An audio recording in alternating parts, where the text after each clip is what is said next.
యేసుక్రీస్తు నామంలో బెతస్తా విడుదల పరిచర్ల తరపున మీకు ప్రేమపూర్వకమైన వందనాలు. ఇది నా వాక్య ధ్యానము.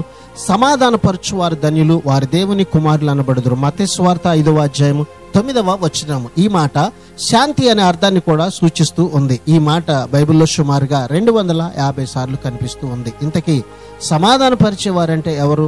దేవుని విధానంలో శాంతిని కోరి దానికి పాటుపడడం, సత్యాన్ని లేక నీతి నిజాయితీని లేక న్యాయాన్ని ప్రక్కన పెట్టి శాంతి కోసం ప్రయత్నించడం కాదు.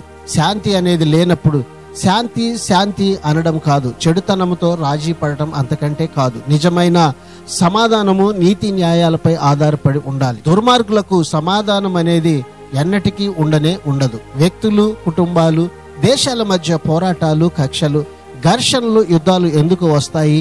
వారి పాప స్వభావాన్ని బట్టి. మనుషులు తమ పాప స్వభావాన్ని విడిచిపెడితే తప్పకుండా వారి జీవితంలో సమాధానం అనేది ఎల్లవేళలా ఉంటూ ఉంది. ప్రార్థన.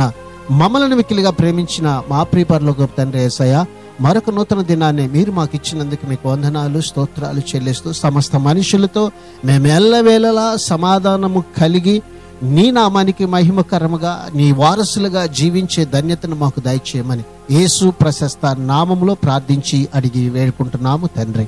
ఆమెన్.